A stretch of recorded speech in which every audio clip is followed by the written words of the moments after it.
식물이 자라면 꽃이 피고 열매가 맺듯이 사람을 비롯한 동물도 마찬가지로 성장하면 사랑을 하고 이세를 낳습니다. 지구상에 식물이나 동물이 없어지지 않고 지속되는 이유입니다. 사람은 보통 예전에는 15세 정도의 후세를 남길 징조를 보였는데 오늘날에는 10세에서 12세로 사춘기가 빨라졌습니다. 그건 아마 예전처럼 배골치 않고 잘 먹을 수 있는 환경으로 바뀌었기 때문일 것입니다. 그런데 문제는 8살이나 9살에 사춘기가 오는 성저수증이 사회적인 문제로 되고 있습니다. 오늘은 성저수증에 대한 얘기를 해보려고 합니다. 보시는 꽃은 4월에 발하여 7월 20일에 만발한 봉숭아입니다. 비바람도 능히 견딜 만큼 줄기나 이파리 모두 튼실합니다.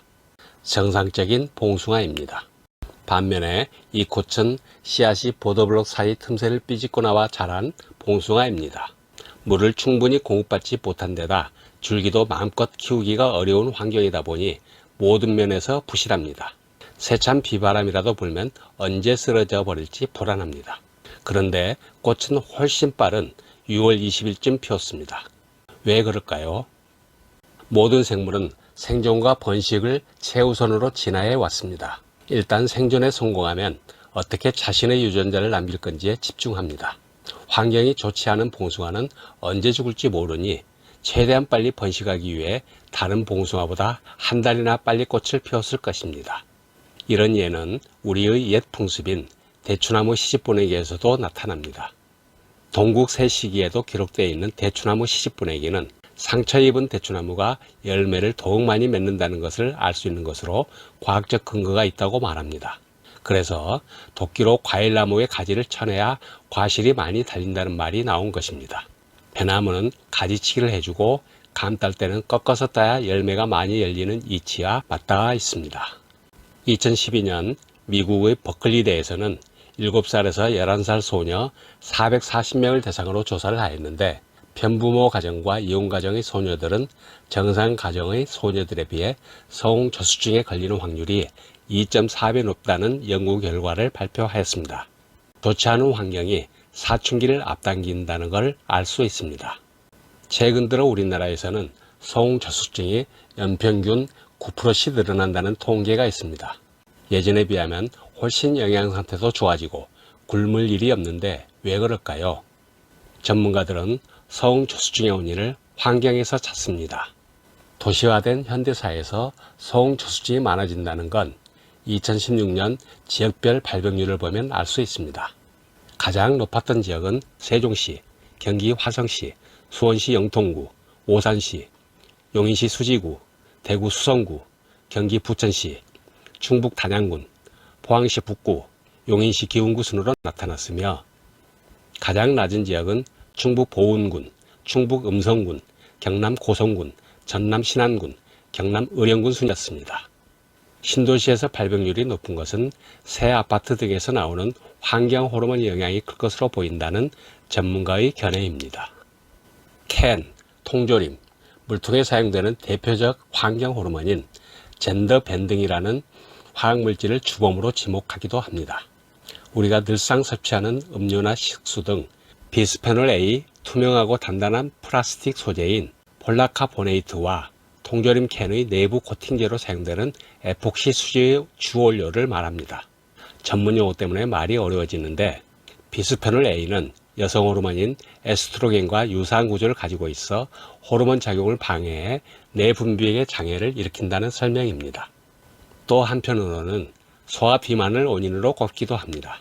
2016년 상계 백병원에서 7살에서 13살 여아 242명을 분석하였는데 비만 아동의 몸속에 축적된 과다한 체지방이 부실에서 분비되는 효소를 활성화해 성저수증을 일으킨다는 연구 결과를 발표하였습니다. 이는 조기 교육과 TV 시청 등으로 활동량이 줄어든 것과 관련이 있습니다. 위에서 간략하게 살펴보았듯이 성저수증은 환경과 가장 밀접하게 관련되어 있다는 걸 알 수 있습니다.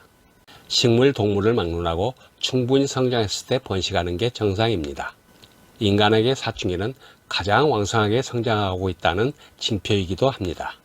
그런데 채성장하기도 전에 번식기를 맞이하는 성저숙증은 성장의 멈춤이라는 불행을 가져다 줍니다.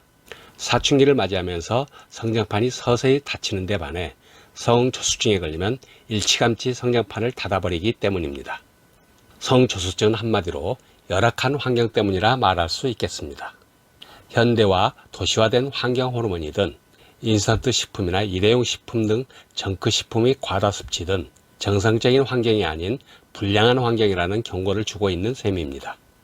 여기서 또한 빼놓을 수 없는 게 움직임, 활동량이 예전에 비해 현저하게 줄어든 걸 지적하지 않을 수 없습니다.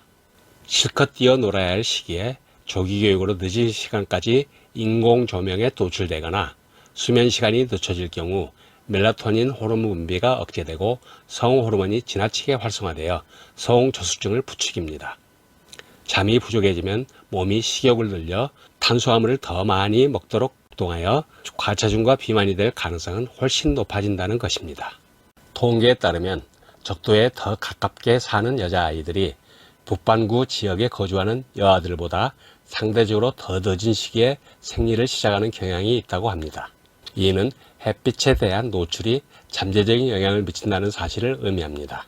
사계절이 뚜렷한 좋은 환경에 태어난 우리나라 아이들에게 성저숙증이 많이 생기고 있다는 건 바깥에서 못 놀고 실내에 갇혀 있다는 걸 말해줍니다. 해서 성저숙증 예방은 꼭 유기농 식품이 아니래도 인스턴트 식품을 되도록 피하고 친환경을 추구하되 어린 시절에는 실컷 뛰어놀게 해야 한다는 주장입니다. 인류는 수만 년 동안 거의 비슷한 식품과 하루에 최소한 수킬로씩 걸었는데 유사 이래 오늘날처럼 느닷없는 식품과 예전에 비해 거의 움직임이 없어 뇌에서는 크나큰 착오를 일으킨 것이라 보면 되겠습니다. 뭔가 이상한 밤이 들어왔어. 위험해. 언제 죽을지 모르니 빨리 씨를 남겨야 돼. 몸이 불어난 거 보니 임신을 준비해야 돼. 성장판을 닫고 성호르몬을 분비하라.